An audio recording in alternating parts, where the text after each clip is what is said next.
Namo Bhagavate Sri Aravindaya Bhagavate Sri Aravindaya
Good morning to everyone.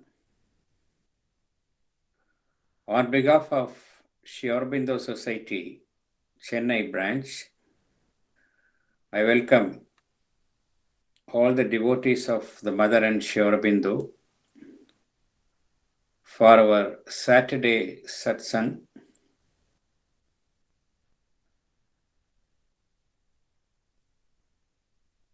First of all, let us offer our prayer of thanks to the Mother and Sri Aurobindo for having given us this opportunity to meet and to listen to the speaker. Today, Sri Ram Narayan ji from Auroville has joined us to give a talk on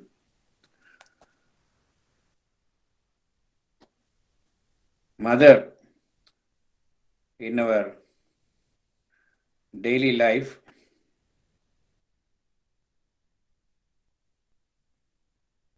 Sri Ram Narayan ji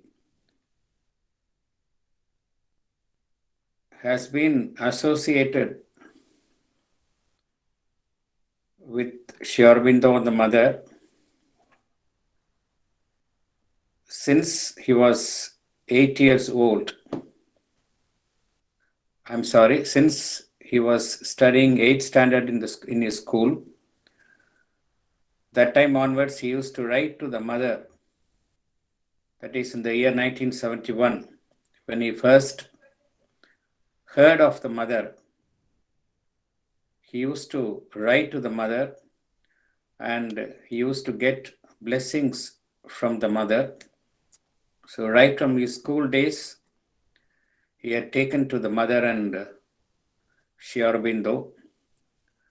After finishing his college, he did not pursue a career like all others do. Instead, he was associating himself with so many study circles in Orissa, and he taught in so many institutions associated with the teachings of Sri Aurobindo and the mother in Orissa. Till the year 2000, he was busy associated with so many movements, so many village level movements, organizing study circles, and teaching in schools associated with the integral yoga of Sri Aurobindo. And in the year 2000, he, along with his wife, came to Auroville and settled. He became an Aurovillian. He is associated with Auroville as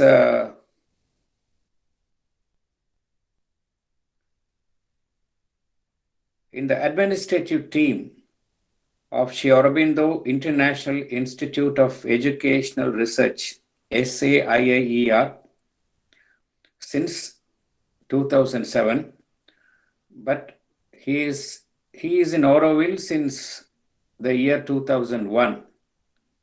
So he has got a very long years of association with the mother and Sri Aurobindo.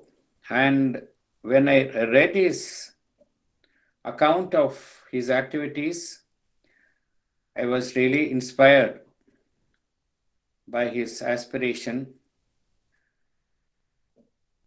by his involvement in the work of the mother and Sri Aurobindo. Indeed, we are very fortunate to have him with us.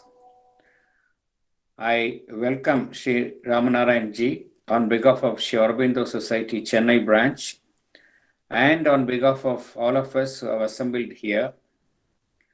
And I ask him to take over this take over this forum and let him. I ask him to give his talk now. Thank you very much. Over to Mr. Ramanarayan Ji.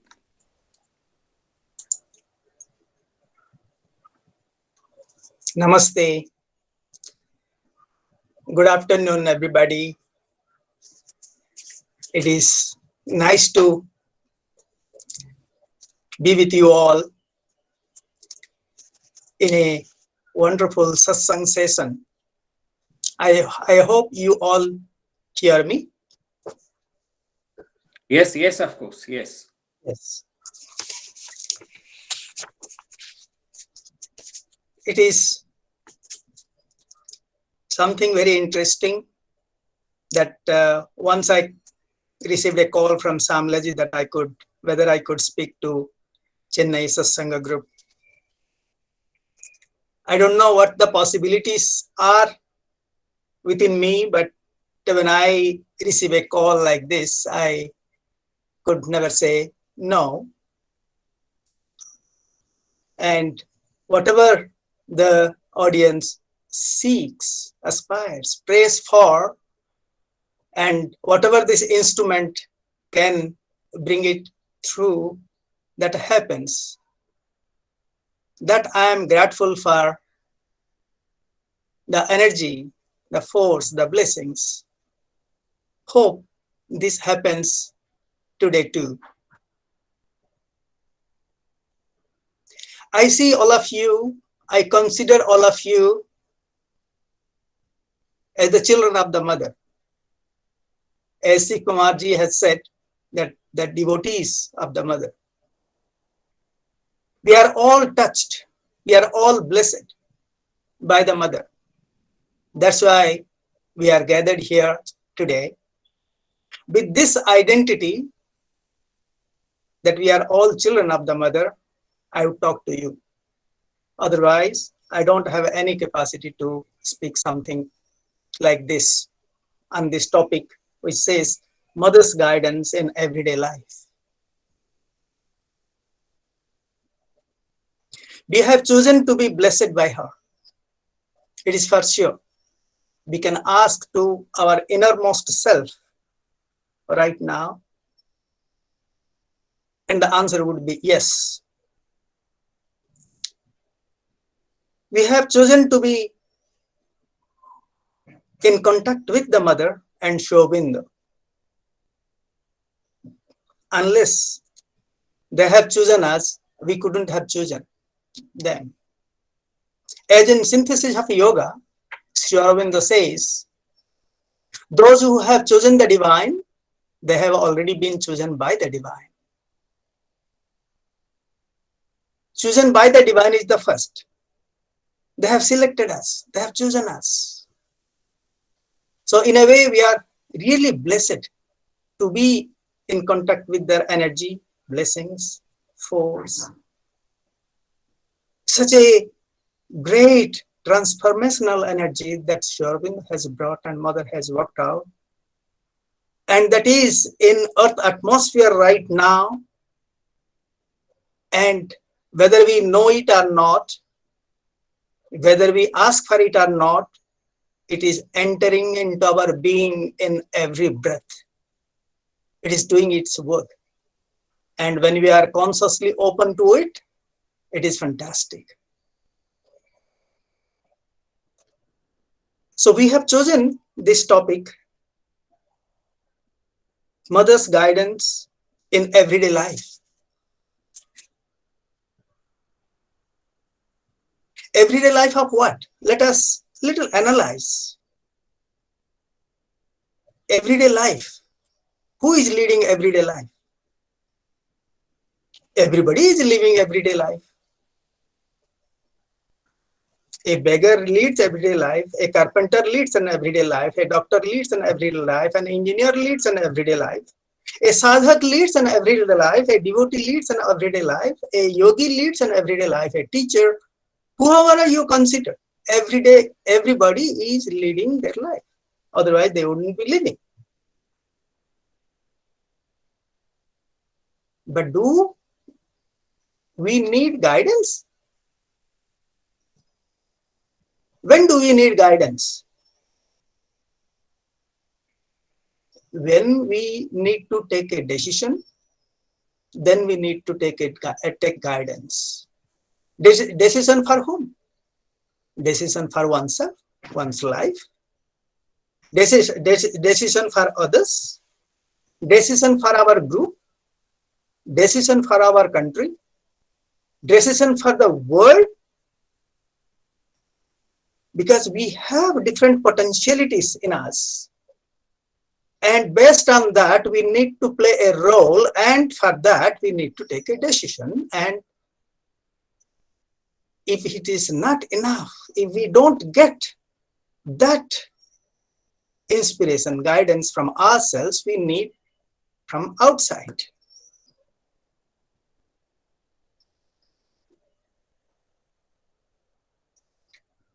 And then we need to understand what are the kinds of life that exists. That's why where the guidance is needed.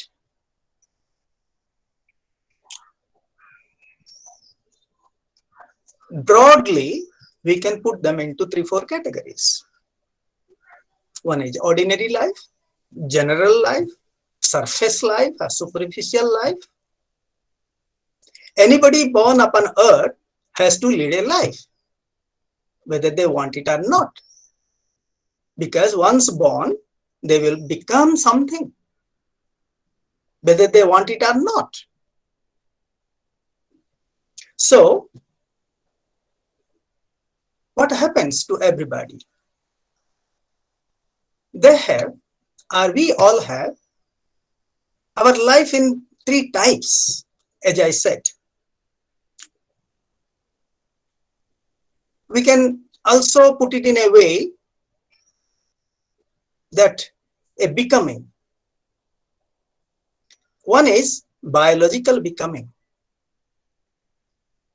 When you are born, whether we want it or not, we will be baby, child, student, or learner, then an adolescent, then an adult, then a father or a mother, then we become old, then we look. And this goes without our wanting or not. That is biological life. For that, we don't need any guidance, I think. It happens. That is called biological becoming. Other one is tribal becoming. Tribal becoming is being one with the society, the country, the culture, the religion, to learn things and to become that. For that, we have guidelines in our society, and parents teach, the society teaches, neighbors teach, the culture teach, the religion teaches, and that also is already all set. And one has to learn, and that is from outside, and we actualize that.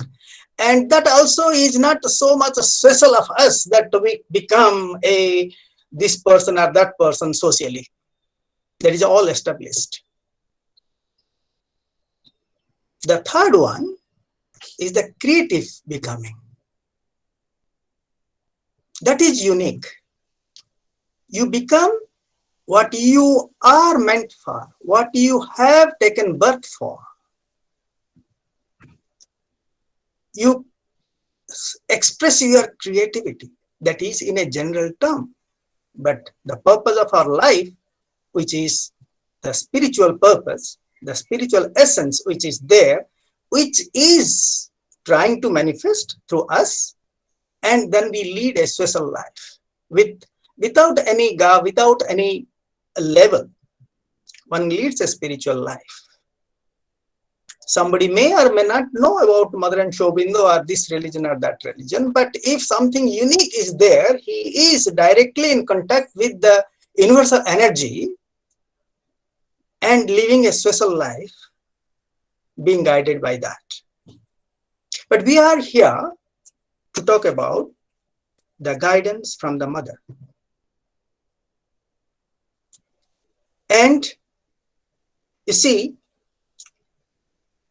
the ordinary life, that is one. Then the inner life, with all these three types of becoming, these other three stages are there.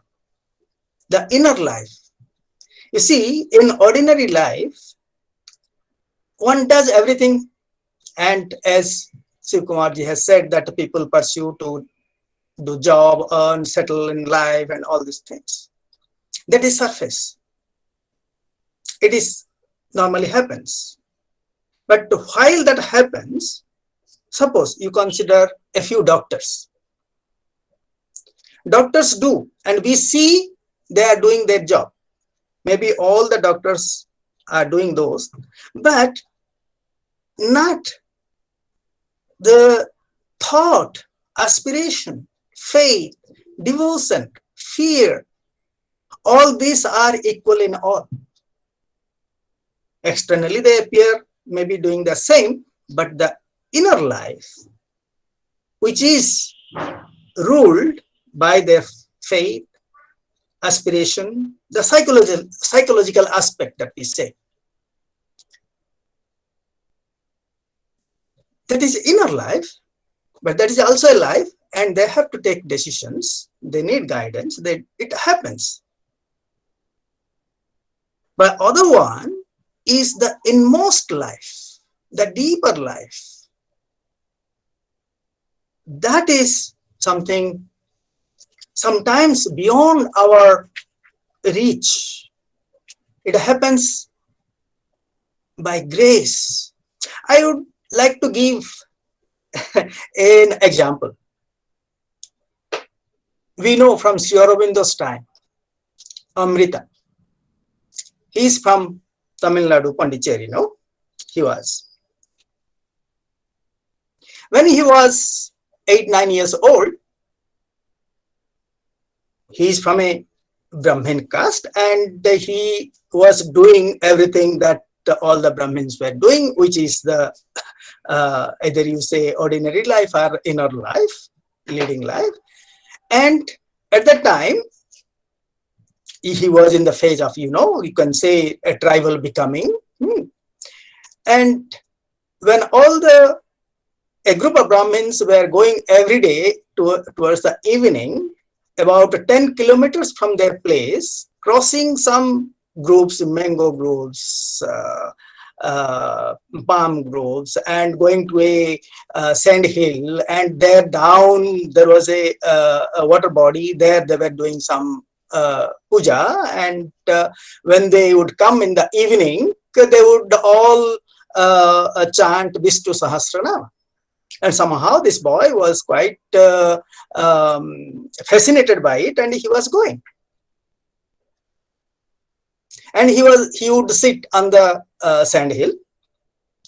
And once it happened, it was almost evening. He was sitting there.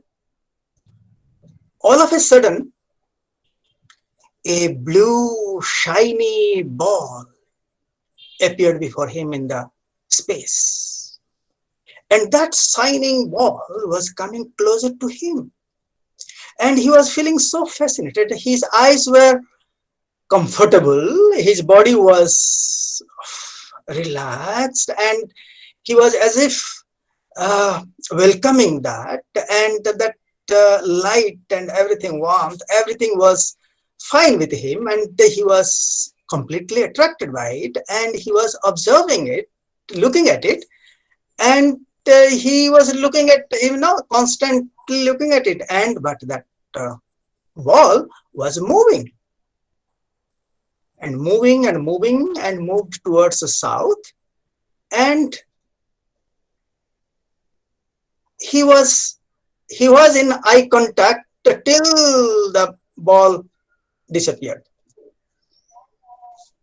And that experience was there. Did he want it? No. Did he ask this? No. But it appeared. That was an interesting experience. But what happened after 7-8 years, when he was at the time of his matriculation, he was living in Pondicherry, and he used to visit Bharati. And gradually he came to know about Sri Aurobindo.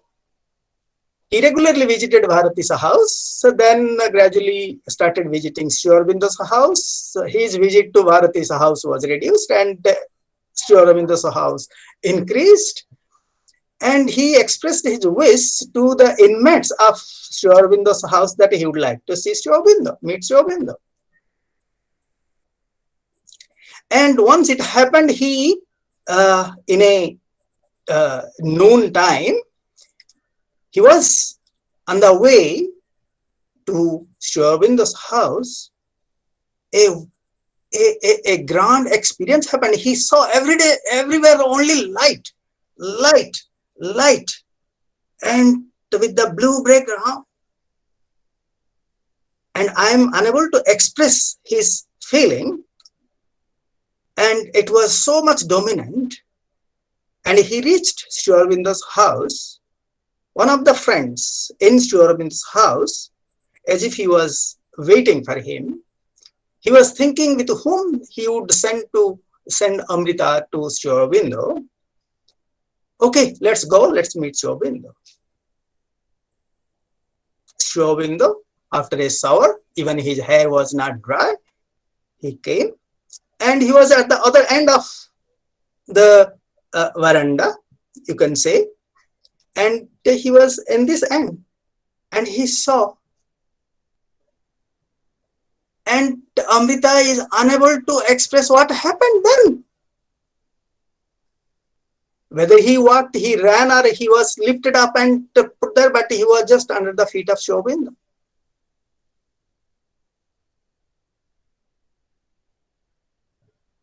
And this kind of experience, just being completely drawn to them, has also happened to many people. Even those who are alive now, they have also encountered this kind of things with mother. That from the entrance to the mother, they didn't know how they reached.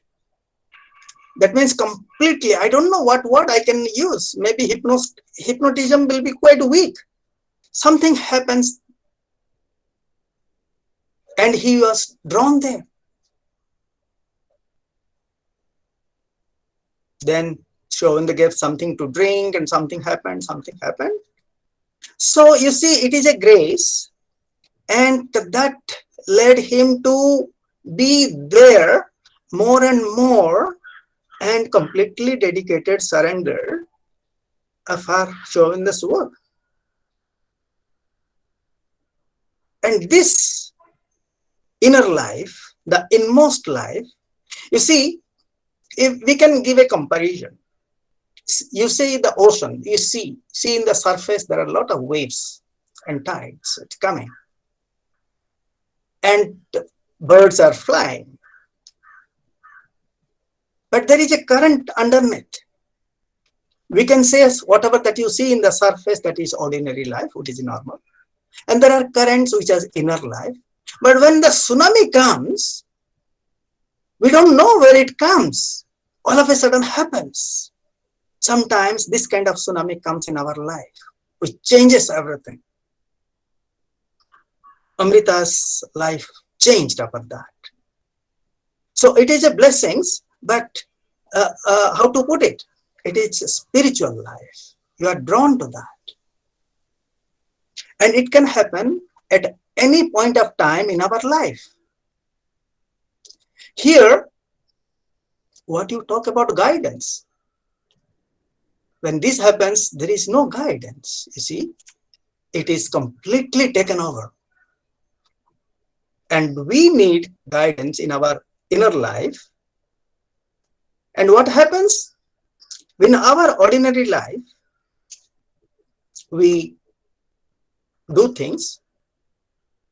See, while we do ordinary things, maybe we are leading the biological becoming stage or tribal becoming stage. But at that time too, the soul in us is observing, taking experiences. It is growing.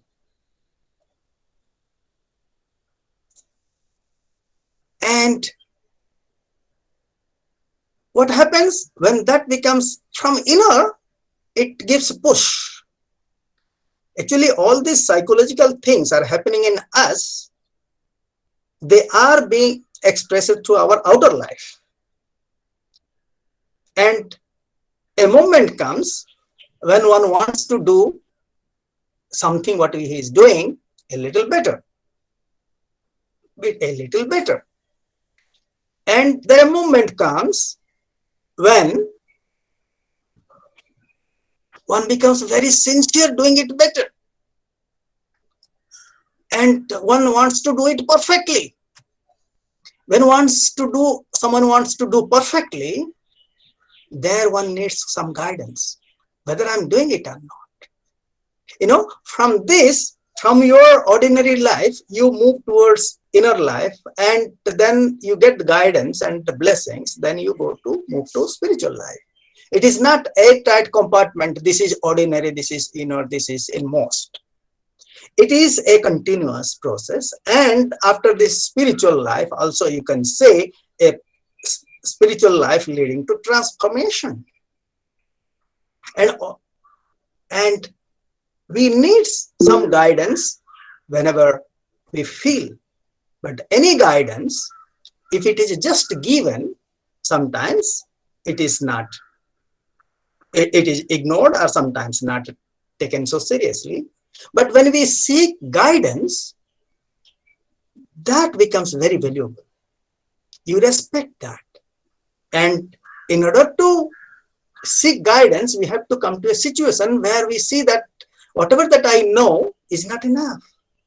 So we need guidance. And that happens. And when one recognizes that one is not enough, that means one makes a giant progress. To know one's imperfection is a great sign of progress. And progress, to do progress, to become something is the real purpose of life.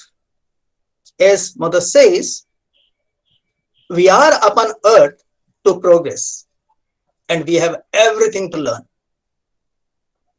So we are taken birth as human beings upon earth is to progress, and we have everything to learn in whatever the field. So to make progress in whatever the field, we need to have personal effort. And personal efforts are there, are said by the Mother. We all are acquainted with it. Aspiration, rejection, and surrender. That I don't need to discuss right now, because we need to aspire. And sometimes the divine does the work, sadhana, in us, and we are obliged to kind of aspire, and we see whatever that is impeding our progress that we need to reject in our physical level, mental level, vital level, everywhere. And whatever that we do, whatever the effort that we do, aspire or reject, that we surrender. Because finally, he or she who is doing the sadhana can do without any hindrance, without, when we surrender completely.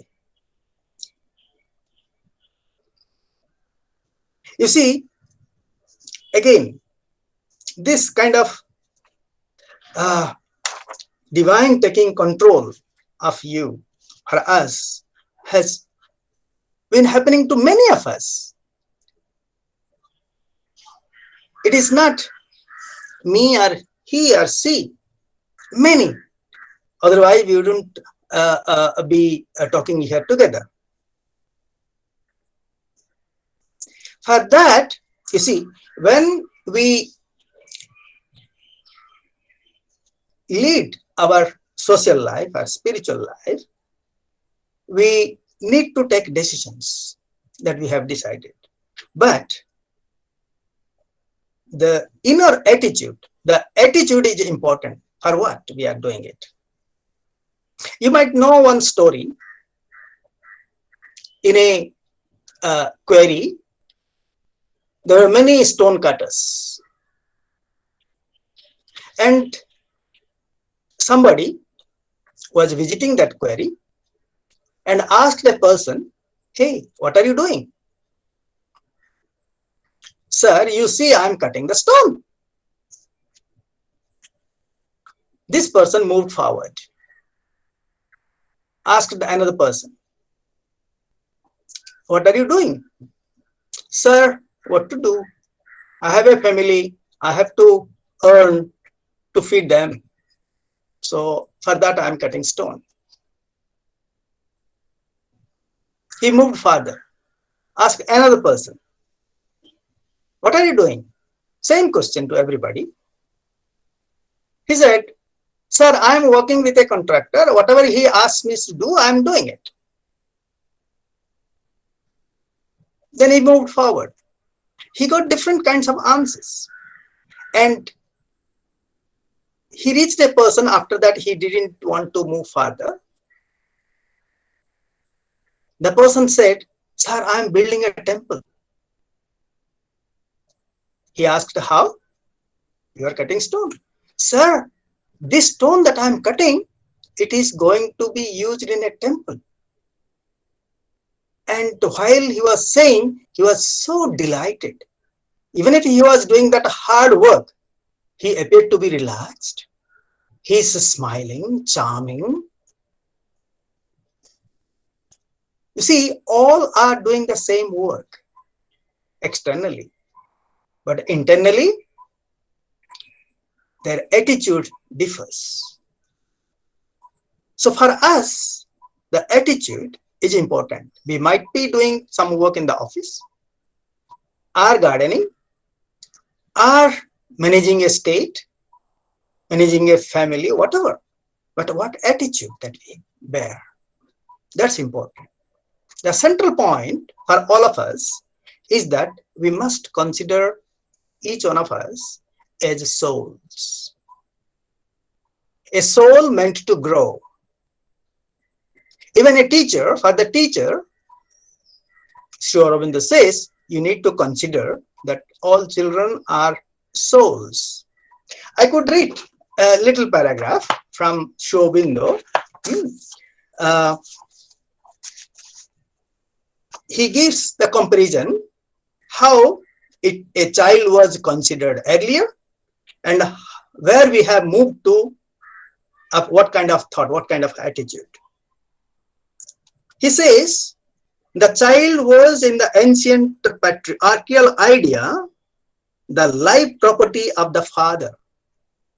He was his creation, his production, his own reproduction of himself. The father, rather than God, or the universal life in place of God, stood as the author of the child's being. And the creator has every right over his creation, the producer over his manufacture. It was considered like that. Little farther, Sri Aurobindo says, we have traveled to another conception of a child as a soul with a being, a nature and capacities of his own, who must be helped to find them, to find himself, to grow into their maturity, into a fullness of physical and vital energy, and the utmost breadth, depth, and height of his emotional, his intellectual, and his spiritual being. It is to the teacher, of course, we see that it is he has said to the teachers, but it is meant for everybody. It is meant for me, meant for you, meant for him, everybody. Everybody should consider a child, that means a person, is a soul with a being, a soul meant to grow.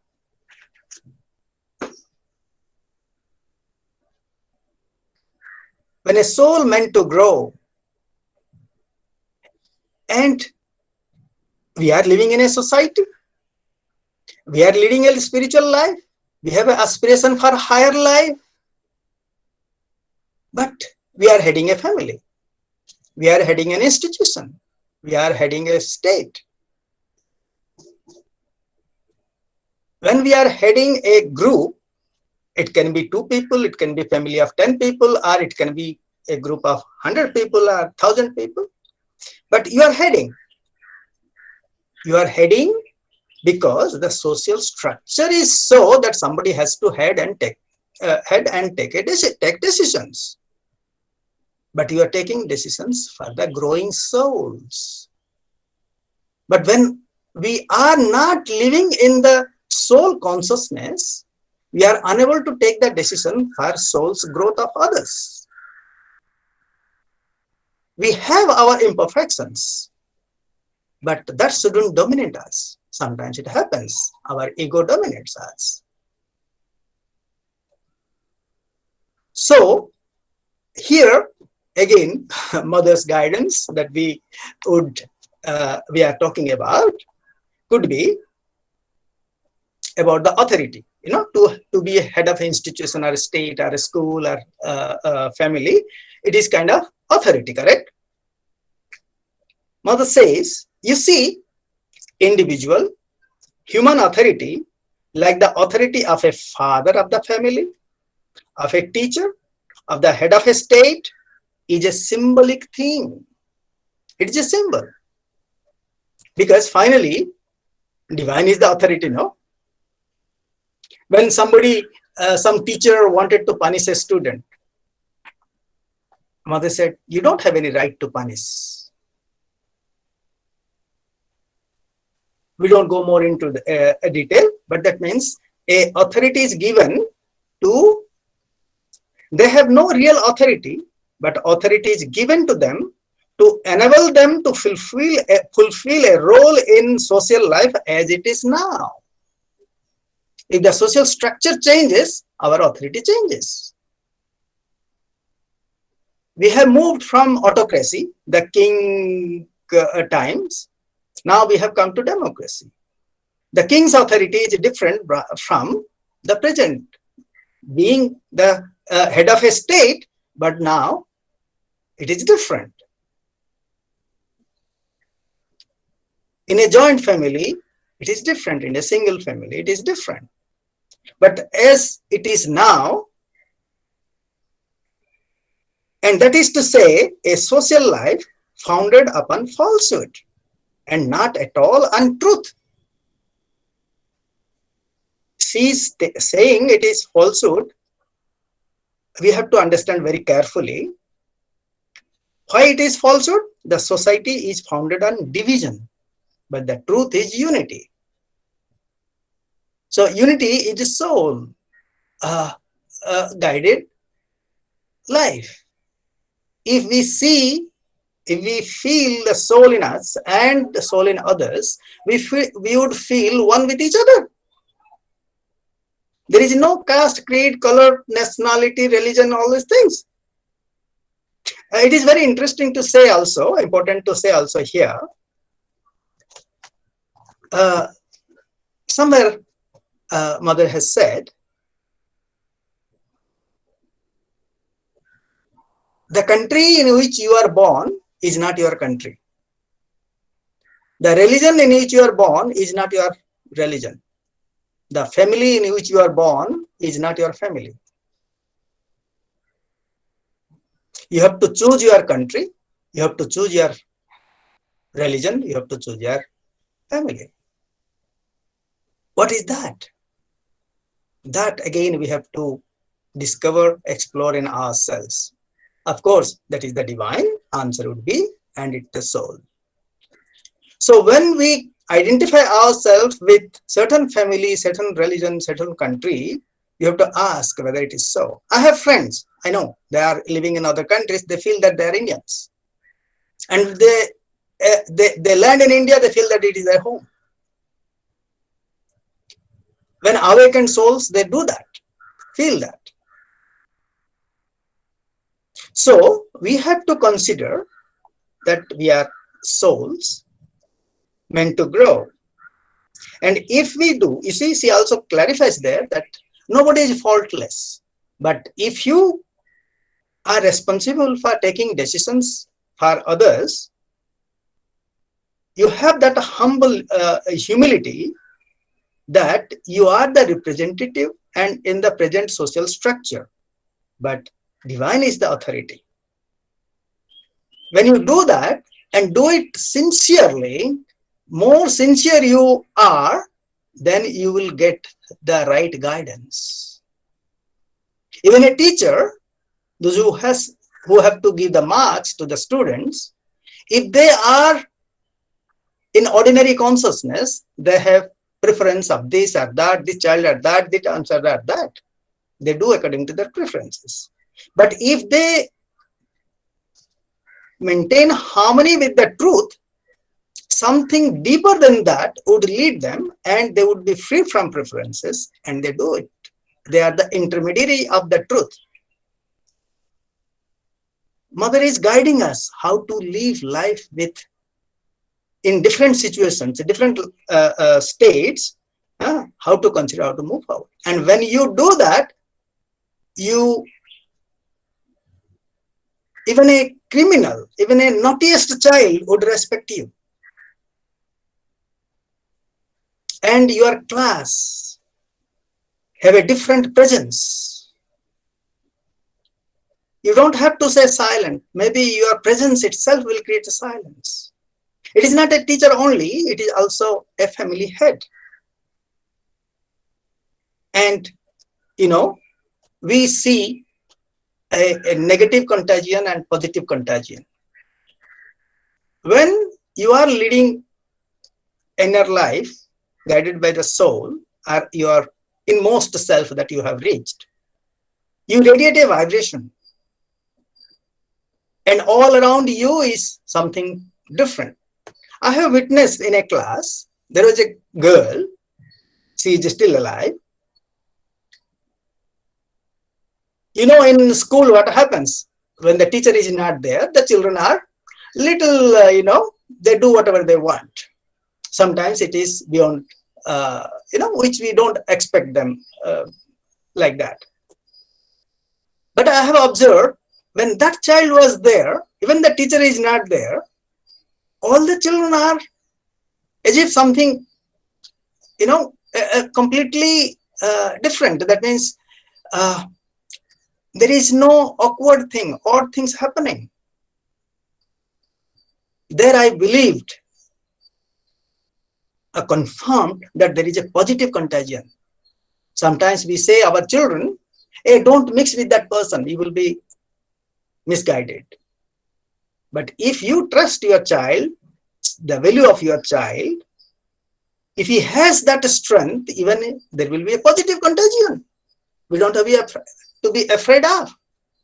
So we could lead our inner life as a soul and help our children, our students to lead that and have trust and faith that they will be guided by that and nothing will be wrong. That's why Mother says,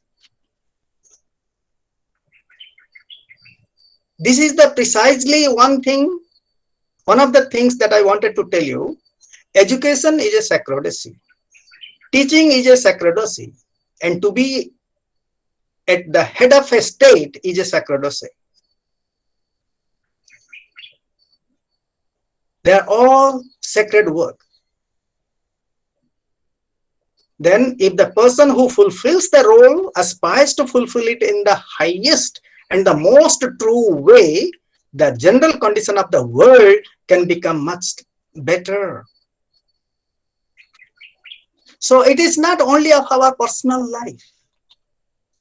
And integral education or supramental yoga is not about only personal life. We say we want to be conscious of the divine. We want the divine. But you see, the last New Year message, what Mother gave, maybe everybody knows, I would repeat. When you can conscious of the whole world at the same time, then you can become conscious of the divine. So how to become conscious of the divine?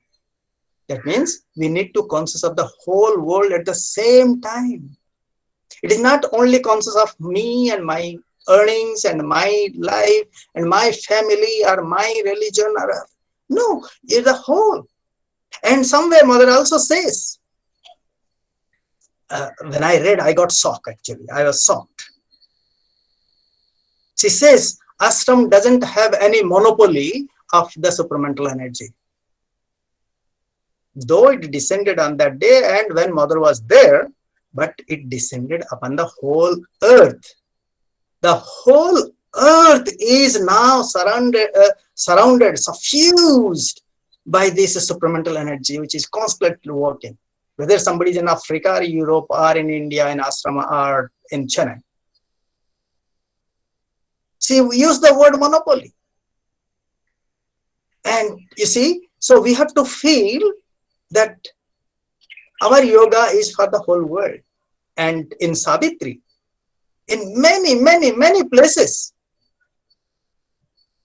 Savitri asks, give it for men and the world, earth and the men, It is for the earth and men, plural. So our yoga is for the transformation and transformation of the world.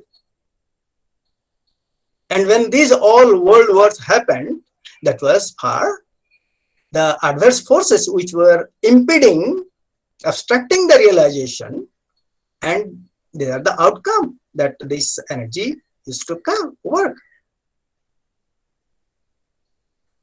So what do you do to remain in contact with that source in us, so that we are regularly, constantly guided by the mother? Simple things we need to do. We have to maintain our good health. We don't have to ask anything but a good health. And every day, it is not that when you have difficulties, then only you ask the guidance and the pray. No, you have to create a way of life where immediately that guidance works. What do? Every day we need to give some time for meditation, introspection. In the morning when we wake up, we say, no, we express our gratitude for the day that has passed. It has brought us so much of learning. We have made some progress on whatever the things. And another day with the divine, we pray for that. And at the end of the day, we express our gratitude that for all this we are grateful. You see, you can bribe the divine, you know. I'm just as a joke I'm saying. He has everything, but he is very I don't know what you say.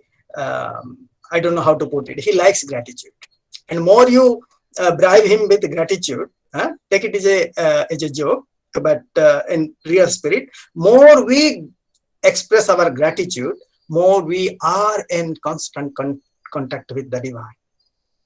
Gratitude for what? He has given me 1,000 rupees or 1 lakh rupees today, so I am grateful? No. That is for sure. But if I have some pain, that is also, we should be grateful, because through that we have learned something. If that pain wouldn't be there, maybe, suppose if I have a pain in my hand, I should feel grateful, because if that pain wouldn't be there, maybe I would have made some other movement which my hand would have been little worse. That pain said, hey, please stop here. So let us also be grateful for the pain, any difficulty that comes. And very interesting statement, message that I like it. Be grateful to all the ordeals, because they are the shortest way to the divine. If we see our life, reflect our life, whatever a greatest difficult phase that we have went through, maybe 15 years back, it is very painful. Today we see, oh, how much great contribution that moment made to my life. What a great, the great orientation, direction came now. If that wouldn't be, that difficulty wouldn't be there, I wouldn't be here where I am. So you feel grateful. But feeling grateful after 15 years, of course, okay, but for any difficulty, you feel grateful. Recently, I was reading something, Sri Aurobindo talks, and Mother also explains, pain and suffering are a kind of gift to realize the Ananda. And if everything is in life goes normal and pleasure, then you don't remember. Because when pain and suffering comes, that means you are not able to bear something, then you ask for help. And ask for help from whom? Something unseen, intangible. And that intangible is always present. If that wouldn't, pain and difficulty as pain and suffering wouldn't come, you wouldn't be asking to connect yourself with that divine energy. So we must be feeling grateful. And every day we read something, at least half an hour, of Mother and Sri Aurobindo's original work. Contemplate on it. And for transformation, as the music played in the beginning, Om Namo Bhagavate, it is the mantra that is given for transformation, correct? And our yoga is transformation. It is not only leading just a spiritual life or religious life. And we can do the japa, either ma ma ma or any mantra that is given to you, or it has come from within you, that is the mantra of that moment. We do that. And anything that we do where the decision has to be taken, we step back. Don't rush into immediately jumping into that decision. Step back, connect with yourself and take that decision and offer it to the mother. And engage in some selfless work. Either you give in kind, or give your labor, or give your money for something selfless. Because our self is like a closed ball.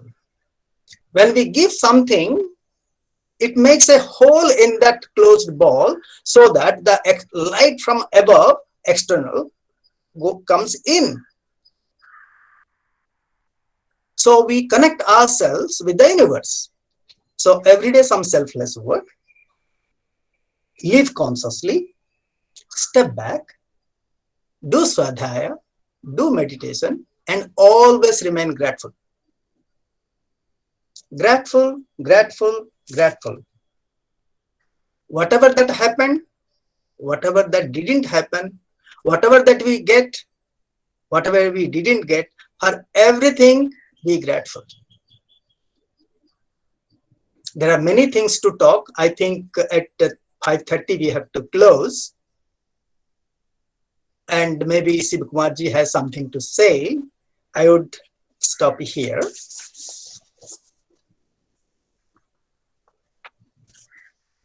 Thank you, Ramnarayan ji. Any questions from the listeners? You please put the questions to Ramnarayan ji.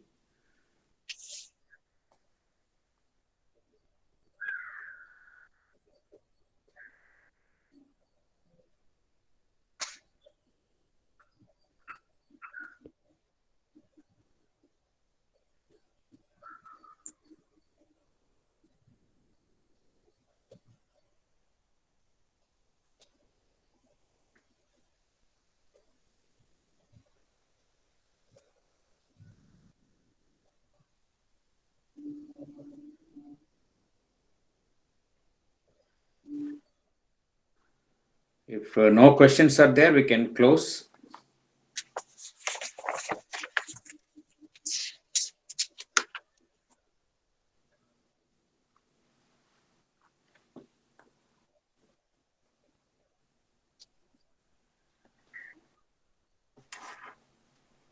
Thank you, Shri Ramnarayan ji.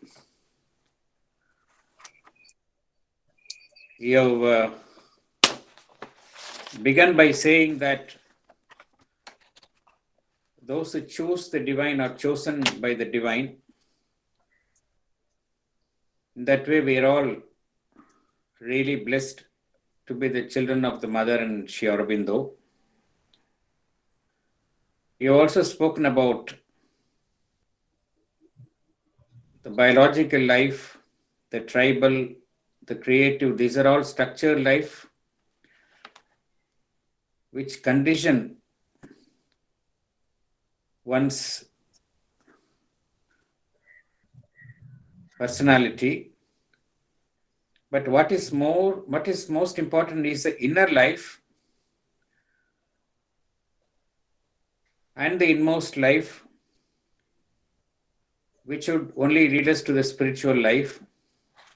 The guidance we get is only regarding our inner life. No doubt we take decisions in our ordinary life, but the guidance we get is more related to our inner life. You also stated that the mother's statement that to know one's imperfection is a great sign of progress. And we're all doing our daily work. It's not what work we do is important, but with what consciousness with which we do the work is more important. What is required of us is we have to live in soul's consciousness, that is a psychic consciousness. We may be in different positions, whether in our personal life or in our official life, but the position or authority is only symbolic. What is more important is that we should lead our life from the position of our soul. We have to connect with others through our psychic being. That is more important. To get guidance, what is required is we have to be free from personal preferences. Only then the guidance we can receive fully. And the surest way of getting the guidance is to be connected with the divine.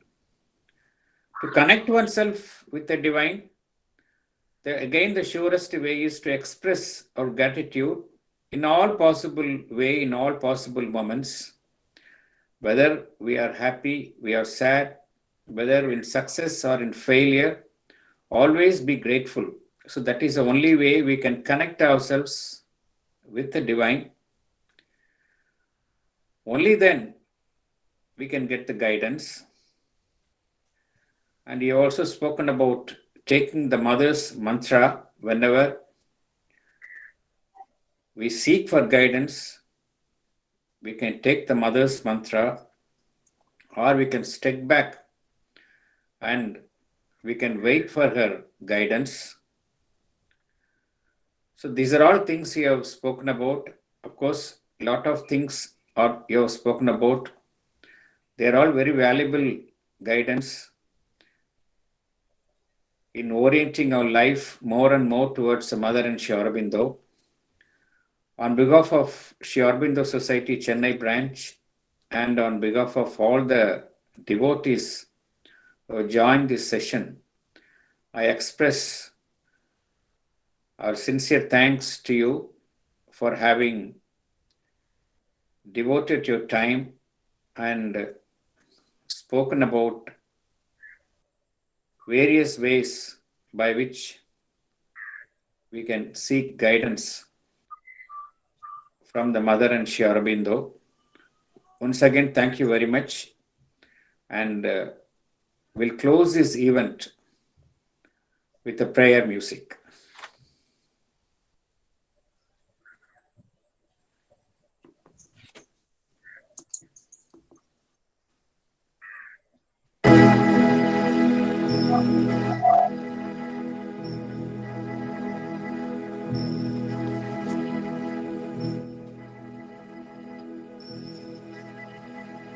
Let us all strive to be worthy of Sri Aurobindo's centenary.